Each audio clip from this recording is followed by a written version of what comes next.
फिर हम शुरू करते हैं। और नमस्कार सभी को, नमस्कार टीवीटी ग्रुप को नमस्कार। जैसा कि आज का टॉपिक है इनोवेटिव अप्रोच टुवर्ड्स वर्क। हम सबसे पहले तो मैं हर व्याख्यान में ये कहता हूँ कि व्याख्यान शुरू करने से पहले हमें एक दूसरे को परिचय हमारा होना चाहिए कि हम किन से बात कर रहे हैं, और हमें आप लोगों के बारे में मालूम होना चाहिए और आप लोगों को मेरे बारे में मालूम होना चाहिए। तो शुरुआत करते हैं कि जैसा कि टीवीटी ग्रुप के मंच के बारे में और ग्रुप के बारे में आप लोग जो सकारात्मक काम कर रहे हैं, मुझे बहुत अच्छा लगा। और हमेशा लाइफ में सक्सेस तभी मिलेगा जब हम कुछ इनोवेटिव वर्क करेंगे, कुछ अलग वर्क करेंगे। और मुझे इस बात की खुशी है कि आप लोग का जो ग्रुप है टीवीटी ग्रुप, कि आप लोग ऑनलाइन के माध्यम से, व्हाट्सएप है, फेसबुक है, आप लोगों ने अपने संसाधन पे, जो व्हाट्सएप है, सोशल मीडिया के माध्यम से मुझे बताया गया कि आप लोगों के 38 जिले में आपका व्हाट्सएप ग्रुप है जिससे आप लोग निरंतर संपर्क में रहते हैं। आपका मैं फेसबुक पेज भी मैं देख रहा था और जिससे मैं काफी प्रभावित हुआ। मैं देख रहा था कि आप लोग वो वीडियो अपलोड करते हैं जिसमें अलग अलग टीचर अलग अलग माध्यम से पढ़ाते हैं, इनोवेटिव वर्क होते हैं। यही तो इनोवेशन है। देखिए, जीवन में संघर्ष है, जीवन है तो संघर्ष है। लाइफ में भीड़ बहुत है, समस्या बहुत है, लेकिन आप तभी किसी संस्था को, किसी चीज को तभी आप सक्सेस कर सकते हैं जब आप कुछ इसमें इनोवेशन करें। तो इस टॉपिक पे आज हम बात करेंगे कि जीवन में हमेशा इनोवेशन के माध्यम से, जब तक आप इनोवेशन नहीं करेंगे अपने जीवन में, कभी आप ना किसी संस्था को आप सफल बना सकते हैं, ना खुद सफल हो सकते हैं, ना समाज को सफल बना सकते हैं। इसलिए आज मैं अपने अनुभव से कुछ हम अपनी बातें रखेंगे और उम्मीद है कि वो आप लोगों के संस्था के लिए लाभान्वित होगा। अपने बारे में मैं थोड़ा सा परिचय बता दूं। मेरा नाम डॉक्टर राजीव सिंह है। मैं बिहार से हूँ। मैं बिहार के मधेपुरा जिला में मेरा गांव है, उदाकिशनगंज प्रखंड है, वहां पे मेरा गांव है। तो हर बिहारी की तरह मैं भी शुरुआती जीवन में प्रशासनिक अधिकारी बनना चाहता था। मेरी बड़ी इच्छा थी कि हम प्रशासनिक अधिकारी बने, परंतु हमने प्रयास भी किया, कई जगह हमने प्रयास किया, कई बार हमने परीक्षाएं दी, पर हर जगह मैं असफल हुआ। चाहे वो यूपीएससी का हो, मेरी बड़ी इच्छा थी कि यूपीएससी दें, बीपीएससी दें, अलग अलग राज्य के पीएससी के एग्जाम दें, जेएनयू में पढ़ें, बीएचयू में पढ़ें। बाल्यकाल से ये इच्छा थी, पर इसको उस समय लगा था कि सौभाग्य कहे कि दुर्भाग्य कहे। उस समय तो दुर्भाग्य लग रहा था, पर अभी जीवन में ऐसा लग रहा है कि ठीक है, आप जीवन में जो भी होता है उसके पीछे कुछ न कुछ कारण होता है। तो मैं आपको बताऊं कि बाद में ऐसी हुई कि जब अब की स्थिति ऐसी है कि जहां मैं हर जगह मैं असफल हुआ। मैं यूपीएससी, बीपीएससी सारे राज्य के संस्थाओं में मैं असफल हुआ। जेएनयू बीच में मैं पढ़ना चाहता था, मैं वहां भी असफल हुआ। पर कुछ दिनों के बाद ऐसा हुआ कि आप जहां जहां मुझे असफलता मिली, अब वहां से मुझे आमंत्रण मिलता है और मैं वहां जाता हूँ और उनको मैं व्याख्यान देता हूँ। तो ये मैं कभी कभी जब मैं पास्ट में जाता हूँ तो मुझे आज भी मुझे यकीन नहीं होता है। आज भी मुझे वो चीज पे लगता है क्या ये सच हो गया है क्या। तो उसके बाद ये शैक्षणिक मेरी यात्रा शुरू हुई और उसके बाद मैं 25 साल से मैं बाहर था, दिल्ली भोपाल में था मैं। और कोरोना के बाद मैं 1 साल ऐसा हुआ कि कोरोना के बाद मैं बिहार में आया, बिहार में रहा मैं। तो मेरी उसी समय से बड़ी इच्छा थी कि मैं बिहार आऊं, अपने गिरिराज जाऊं, अपने गिरिराज की सेवा करूं। और उस समय से मैं, मेरे मन में एक इच्छा आई थी कि मतलब बाहर बहुत सेवा की है और गिरिराज की सेवा करनी है। तो मैं बहुत दिन से योजना बना रहा था कोरोना के बाद कि मैं गिरिराज बिहार में आऊं। मैं मध्य प्रदेश में एक एमपी गवर्नमेंट का एक विश्वविद्यालय है, वहां पे मैं सलाहकार था। और तो अभी मैं अंततः मैंने योजना बना के 1 साल पहले मैं बिहार में शिफ्ट हुआ। और मुझे बड़ी खुशी होती है, मैं आपको बताऊं, जब मुझे अप्रोच किया गया कि सर आपके संस्था में, आपके टीवीटी माध्यम में, कि सर आप हमसे आप जुड़े, हमें आप बताएं, कुछ मार्गदर्शन करें, तो वो जो खुशी होती है, मुझे देश में या विदेशों में कई जगह मुझे व्याख्यान करने का मौका मिला है। पर मैं आपको बताऊं, जो मुझे प्रसन्नता, जो खुशी आप लोगों से हो रही है, अपने गिरिराज, अपने लोगों से बात करके होती है, उसका एक अलग आनंद है। और मुझे लगता है कि ईश्वर की कृपा से जो थोड़ी बहुत सफलता और अनुभव मिला है, तो मैं आप लोगों से साझा करूंगा। और इसमें अपने निजी जीवन में आप लोग तो शैक्षणिक क्षेत्र में हैं, आप लोग बच्चों के भविष्य, आप लोग निर्माता हैं, आप लोगों के हाथों में देश का भविष्य है, बच्चों का भविष्य है। इसलिए मुझे लगता है कि मैं कुछ अनुभव आज के टॉपिक के माध्यम से मैं कुछ अनुभव शेयर करूंगा। तो सबसे पहले आप इनोवेटिव वर्क आप तभी कर पाइएगा जब सबसे पहले आप माइंड आपका स्वस्थ होगा। आपका माइंड स्वस्थ होगा, आप खुद स्वस्थ होंगे, तभी कुछ नवाचार, इनोवेशन आपके मस्तिष्क में आएगा। वो कहते हैं ना, हम समाज में परिवर्तन तभी ला सकते हैं जब पहले सबसे पहले खुद में परिवर्तन लाए। बिना खुद में परिवर्तन लाए हम समाज में परिवर्तन नहीं ला सकते हैं, है ना। तो लेकिन खुद से परिवर्तन कैसे लाना है? और मैं वही कह रहा हूं, जैसे कि आप जब अलग कार्य करेंगे। मुझे आज भी याद है, मैं विभाग में व्याख्यान देने मुझे आमंत्रित किया गया था। वहां पे मैं व्याख्यान के दौरान मैं बता रहा था कि व्हाट्सएप ग्रुप के माध्यम से आप लोगों को आप सेवा कर सकते हैं, लोगों की मदद कर सकते हैं। तो आपके जो है एडमिन गौरव जी उस व्याख्यान में थे, और उसी व्याख्यान के दौरान गौरव जी ने मुझे बताया कि सर, हम लोग भी एक्टिविटी माध्यम से हम लोग एक दूसरे से जुड़े हुए हैं, एक दूसरे के सुख के साथी में है, एक दूसरे के सुख दुख के साथी हैं। तो मुझे बड़ी प्रसन्नता हुई। आप बताइए, आप एक सीमित संसाधन में एक दूसरे की मदद कर रहे हैं, तो बड़ी प्रसन्नता हुई। इसी तरह मुझे आइडिया कुछ वर्षों पहले मैं बैठा हुआ था घर में, तो मुझे कुछ आइडिया आया। तो मैंने एक P3 ग्रुप, जैसे आप लोग का एक ग्रुप है, मैंने देखा टीचर्स एसोसिएशन का TBT ग्रुप है, तो मेरे एक मस्तिष्क में आइडिया आया कि हम कुछ ऐसा ग्रुप बनाते हैं जिसमें देश भर के लोग हों, प्रशासन के लोग हों, पुलिस के लोग हों, शैक्षणिक लोग हों, पत्रकार लोग हों। तो जस्ट मेरे दिमाग में आया, तो मैंने कहा कि इसको नाम किसका क्या रखें। तो इसका नाम मैंने P3 रखा। P3 means police public press relation, police administration public press relation. तो देखिए इनोवेशन का क्या कमाल होता है कि वही व्हाट्सएप ग्रुप है, हर व्यक्ति व्हाट्सएप यूज कर रहा है, हर व्यक्ति सोशल मीडिया यूज कर रहा है, लेकिन हम अक्सर देखते हैं और हम परेशान भी होते हैं कि व्हाट्सएप से हम या किसी भी सोशल मीडिया में हम निरर्थक संवाद होता है, निरर्थक गुड मॉर्निंग गुड इवनिंग, उससे हमारा समय नष्ट होता है। लेकिन यही चीज है कि अगर आप उसी माध्यम को अगर आप सकारात्मक चीज के लिए उपयोग करें, तो आपके खुद के लिए और समाज के लिए उतना इतना लाभकारी हो सकता है वो, कि आप उसे कल्पना नहीं कर सकते। जैसे मैं उदाहरण से बताऊं, जैसे मेरे दिमाग में एक नवाचार आया, एक इनोवेशन आया कि मैं एक P3 ग्रुप बनाता हूं, police administration public press relations. उसका मकसद हमारा ये था कि उस ग्रुप के माध्यम से अलग अलग क्षेत्र के लोग जुड़े और हम लोगों की सेवा कर पाए। तो शुरुआत में, और हमेशा ये ध्यान रखिए, जब भी कोई बड़ा कार्य करिएगा, जब भी कुछ लगेगा, तो उसमें शुरुआत में आपको काफी समस्या आएंगी। शुरुआत में आपको लगेगा कि नहीं हो पाएगा या मुश्किलें आएंगी। जैसे मैं अभी आप लोगों से जुड़ने का प्रयास कर रहा था, आपके ग्रुप के टेक्निकल सदस्य हम लोग काफी प्रयास कर रहे थे, कुछ टेक्निकल इश्यू आ रहा था। उसमें निराश नहीं होना है, उसमें परेशान नहीं होना है, उसमें नेगेटिविटी नहीं लानी है। परेशानी आएगी, जब कोई बड़ा काम करिएगा तो परेशानी आएगी। तो वही जब मैंने देखा कि जब मैंने वो P3 ग्रुप बनाया, तो मैंने देखा शुरुआत में लोग छोड़ रहे थे, जा रहे थे, पर धीरे धीरे मैंने देखा कि लोग एक दूसरे की मदद करने लगे, एक दूसरे को मैं वो वीडियो साझा करूंगा आपके किसी एडमिन से, सर वो ग्रुप में डाल दें। तो मैंने देखा कि जैसे एक मैं बताऊं आपको, एक बिहार का इंजीनियर था, वो पटना से भोपाल की यात्रा कर रहे थे वहां पे, तो उनके बच्चे की तबीयत खराब हुई अचानक से। तो उन्होंने ग्रुप में डाला, और इतनी तबीयत खराब हो गई थी, बच्चे की जान भी जा सकती थी। उन्होंने उस ग्रुप में डाला, सोशल मीडिया पे डाला, हमने जो व्यक्तिगत हम लोगों ने बनाया, तो उस ग्रुप में डाला उन्होंने कि हमारे बच्चे की तबीयत अत्यंत खराब है।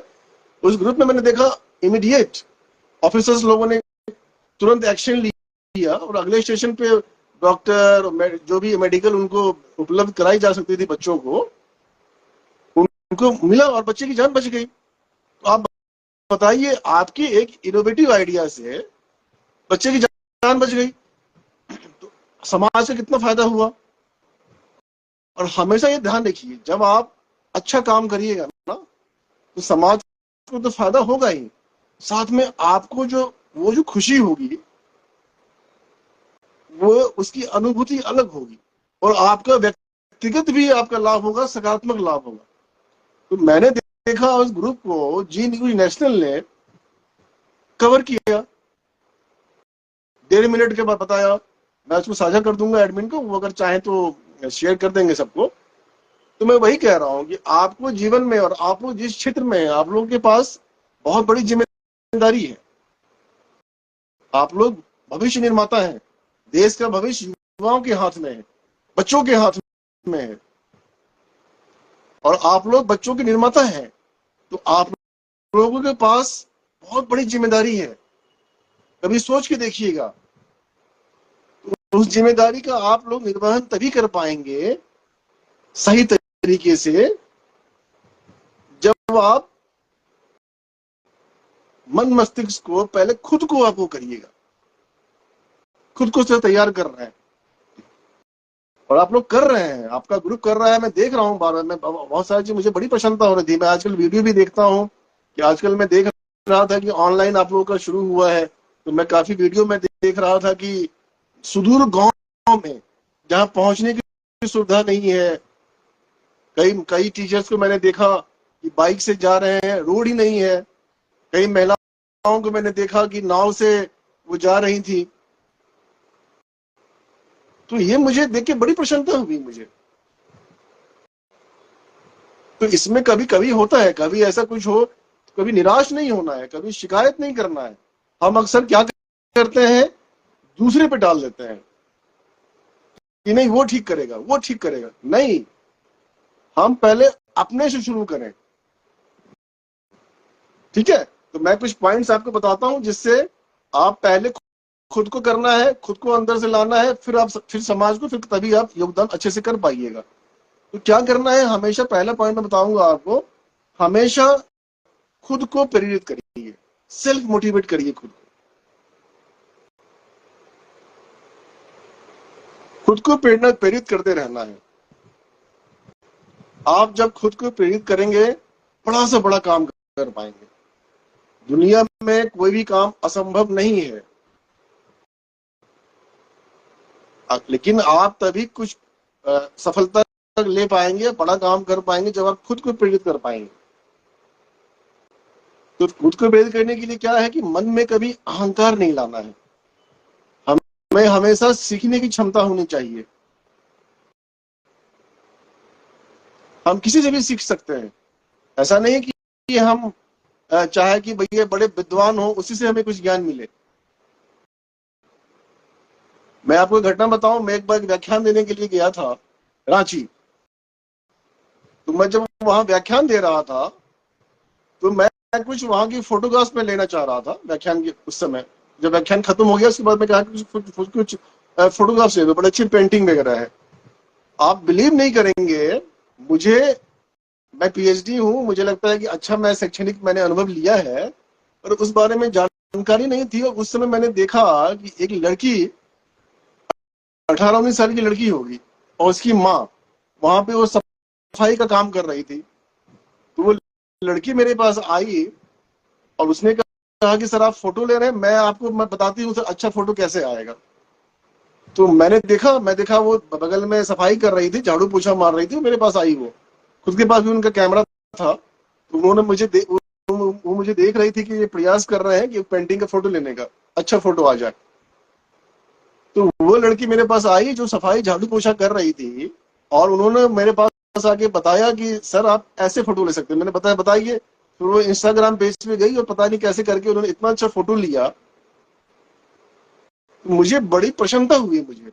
तो ये क्या है कि जब आप, अगर आप ये देखते कि अगर मेरे मन में ये होता कि वो सफाई कर रही है वहां पे, हम उनसे क्यों करें, क्यों पूछे, हम उनसे क्यों सीखें, तो हम नहीं कर पाते वो चीज। इसीलिए हमें, उसके लिए हमें अहंकार को छोड़ना पड़ेगा, है ना। आप देखिए, राम और रावण में क्या फर्क था। हम सभी राम को पूजते हैं, रावण को हम हर वर्ष दशहरा में, मतलब दशहरा में या उनको हर वर्ष हम लोग करते हैं ना, उनको जलाते हैं, उनको, रावण को। ऐसा नहीं था कि रावण कम विद्वान थे, दोनों विद्वान थे। राम जी भी विद्वान, अत्यंत विद्वान थे, रावण भी विद्वान थे, लेकिन बस फर्क क्या था? अहंकार का फर्क था। राम को अहंकार का ज्ञान था। देखिए एक शब्द से जीवन कैसे बदल जाता है, इसमें थोड़ा गौर करिए। राम जी को अहंकार का ज्ञान था, रावण को ज्ञान का अहंकार था। समझ रहे हैं आप? देखिए एक शब्द से एक व्यक्ति अमर हो गए, पूजनीय हो गए,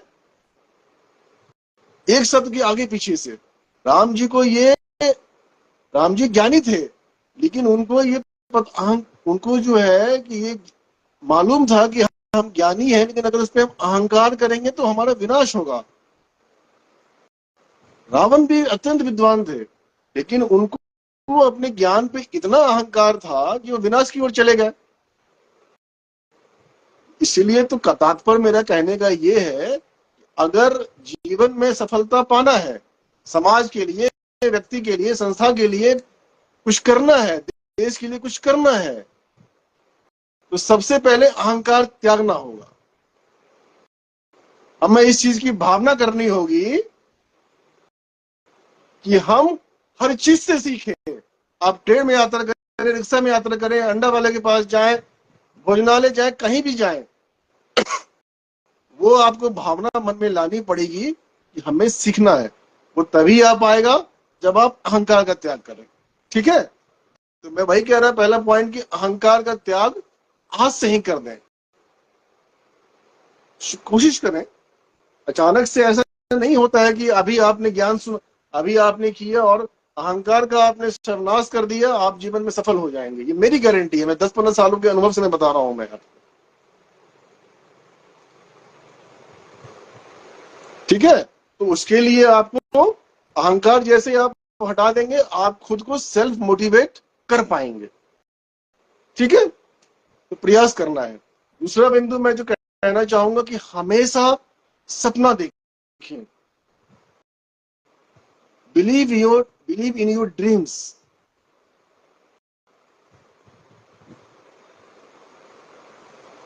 सपना देखें। सपना नहीं देखेंगे जीवन में, कुछ नहीं कर पाएंगे।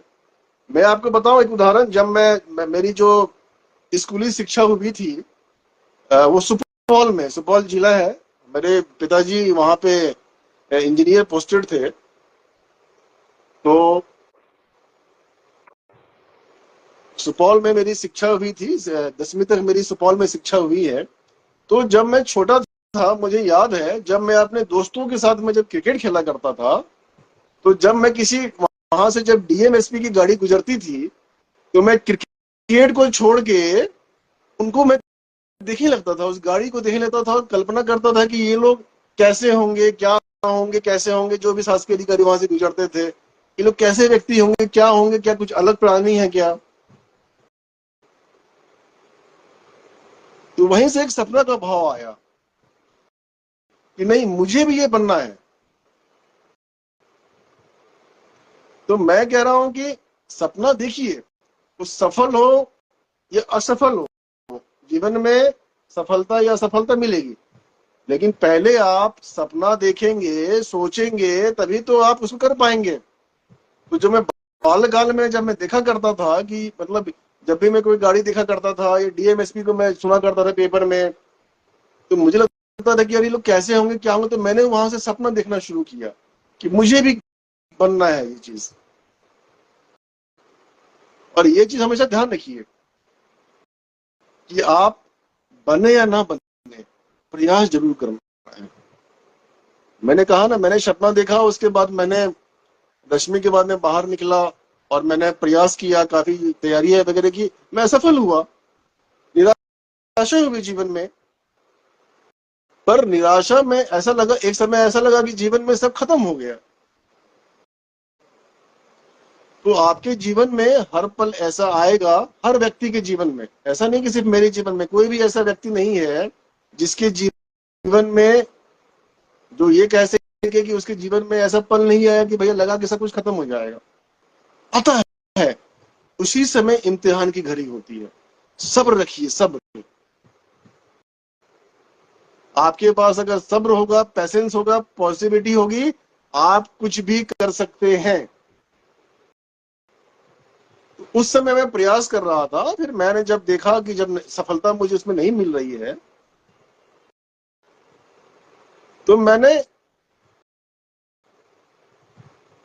तो उस समय मैं अधिकारी तो मैं नहीं बन पाया, यूपीएससी या स्टेट का मैं सर्विस तो नहीं बन पाया, मैं नहीं निकाल पाया। मैं उस समय मुझे लगा था कि मेरा दुर्भाग्य है ये।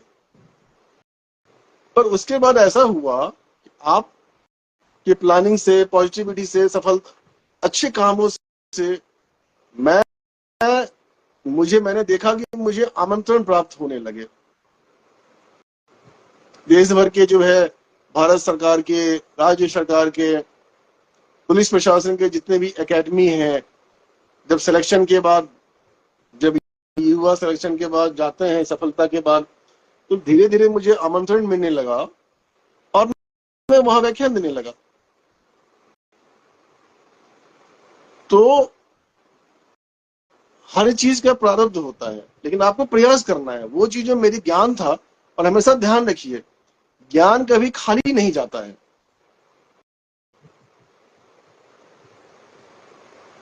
ना। ज्ञान कभी खाली नहीं, वो ज्ञान मेरे वहां काम नहीं आया, लेकिन जब मैं व्याख्यान देने लगा तो वो ज्ञान वहां पे काम आया। तो इसलिए हमेशा प्रयास करिए कि अगर मैं वो सपना नहीं देखा होता, तो आज मुझे लग रहा है कि नहीं, वो जो मैं जिसको मैं दुर्भाग्य समझ रहा था असफलता के कारण, वो मेरा दुर्भाग्य नहीं था, वो मेरा सौभाग्य था कि मुझे वो नहीं करना था, मुझे ये करना था। और आज मैं देश भर में, मुझे लगता है कई सारे अधिकारी हैं जिनको मैंने व्याख्यान दिया है, और बड़ी प्रसन्नता होती है कि जब वो कहते हैं कि सर आपने जो व्याख्यान दिया सर, वो जब मैं जिले में जाता हूं तो बड़ा काम आता है। अल्टीमेट वही जो मेरा पॉइंट था कि आप सपना देखिए, रिजल्ट आएगा, पर इसमें ये नहीं करना है कि सपना देखने के बाद सो जाए। सपना देखने के बाद कार्य करना है। ठीक है, तो आपने सपना देख लिया, उसके बाद आप एक संकल्प लीजिए। संकल्प आप लेंगे, और मैं ये कह रहा हूं कि ये आप अपने निजी जीवन में अपने बच्चों को, अपने विद्यार्थियों को बताइए, हमेशा मोटिवेट करिए, प्रेरित करिए, है ना। और दूसरा तीसरा मैं जो बताना चाहूंगा कि हमेशा जीवन में पैसेंस रखिए, सब्र रखिए। पेशेंस में इतनी बड़ी ताकत होती है, मैं आपको एक उदाहरण से समझाता हूं कि पेशेंस में कितनी बड़ी ताकत होती है। अगर आप धैर्य रखिएगा, सब्र रखिएगा, पेशेंस रखिएगा, आप जीवन में कभी असफल नहीं हो सकते हैं, आप तमाम कमियों के बावजूद भी। मैं आपको एक उदाहरण से बताता हूं। हम सबने महेंद्र सिंह धोनी का नाम सुना है। महेंद्र सिंह धोनी बिहार झारखंड से ही क्रिकेटर आते हैं। उसी दौर में महेंद्र सिंह धोनी ने 2005 में अपना डेब्यूट किया था क्रिकेट, इंटरनेशनल क्रिकेट में। और 2004 में दिनेश कार्तिक, आप लोगों ने नाम सुना होगा, विकेट कीपर थे, बैट्समैन थे। उस सभी मामलों में धोनी से श्रेष्ठ थे। धोनी की जो बैटिंग स्टाइल थी उतनी टेक्निकल नहीं थी, दिनेश कार्तिक की बैटिंग स्टाइल बहुत अच्छी थी, विकेट कीपिंग अच्छी थी। धोनी के बैटिंग में क्लास नहीं था, विकेट कीपिंग भी इतनी अच्छी नहीं थी। लेकिन आप देखिए आज धोनी कहां है। तो दिनेश कार्तिक में अच्छी शैली बैटिंग की, अच्छी विकेट कीपिंग के बावजूद भी धोनी सफल हुआ। उसका क्या कारण रहा? धोनी में धैर्य था, धोनी में पेशेंस, कूलनेस। तो क्या करना है हमेशा आपको जीवन में? हमेशा धैर्य बना के रखना है। कोशिश करिए कूलनेस बना, ठंड मतलब सब्र बना के रखना है। इसका मैं एक टिप्स देता हूं आपको कि जीवन में जो मैंने, देखिए मैं जो बातें कर रहा हूं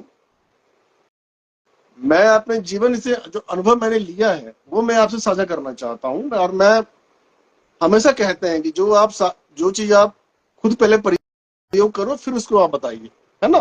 तो मैं आप जीवन में हमेशा ठान लीजिए, कभी भी कोई समस्या आए तुरंत रिएक्ट नहीं करना है। आज से ही एक संकल्प ले लीजिए मन में कि तुरंत रिएक्ट नहीं करिएगा। आप देखिए, ये जस्ट लाइक ए जादू, मैजिक, ये जादू है।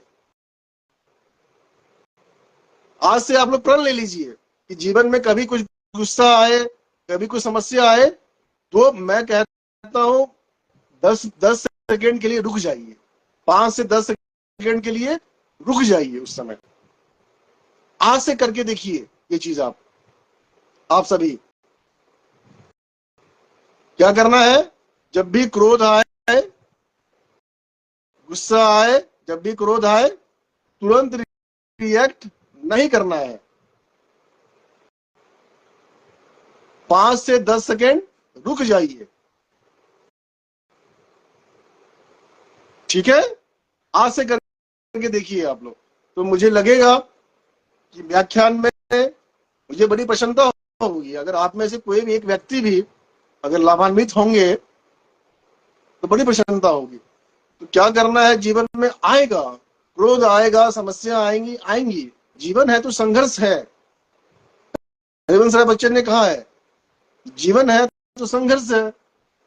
हर व्यक्ति के जीवन में संघर्ष है, लेकिन उस संघर्ष को कैसे हमें करना है, ये हमें वो करना है। तो हमेशा आज से इस बात का आप लोग प्रयत्न करिए कि जब भी गुस्सा आया, कुछ हो जाए, थोड़ा देर के लिए आप लोग को होल्ड करना है, ठीक है।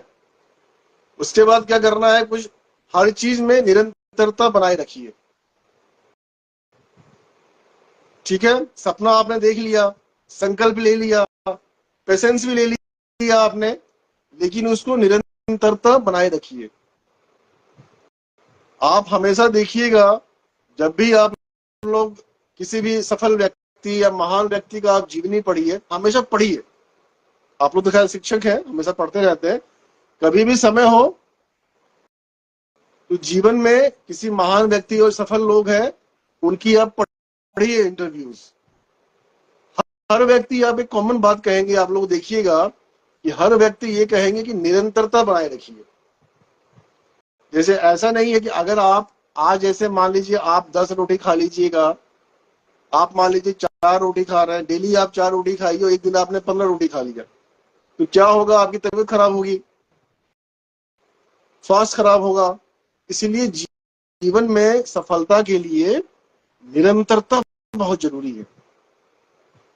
आप हमेशा देखिएगा इंटरव्यू में लोग कहते हैं सफलता, हम प्रत्येक दिन में 8 घंटे, 4 घंटे, 5 घंटे, जो भी है, प्रत्येक दिन मैं इतने घंटे पढ़ा करता था या पढ़ा करती थी, है ना।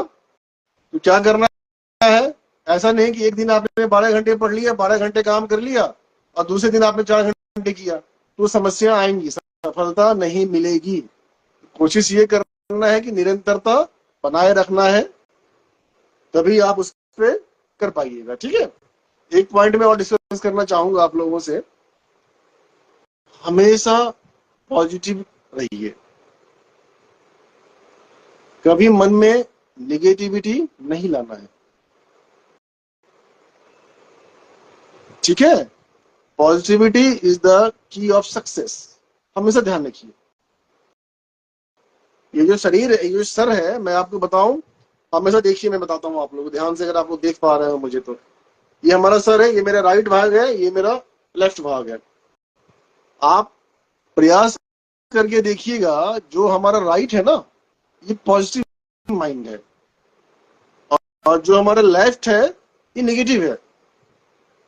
आप लोग व्याख्यान के बाद थोड़ा सा आंख बंद करके प्रयास करिए, तो आप देखिएगा जब भी आप कुछ अच्छा काम करना चाहेंगे तो राइट साइड का माइंड आपको कहेगा कि यस करिए करिए करिए, लेकिन जो इधर का माइंड है आपको रोकेगा, नहीं करिए नहीं करिए नहीं करिए।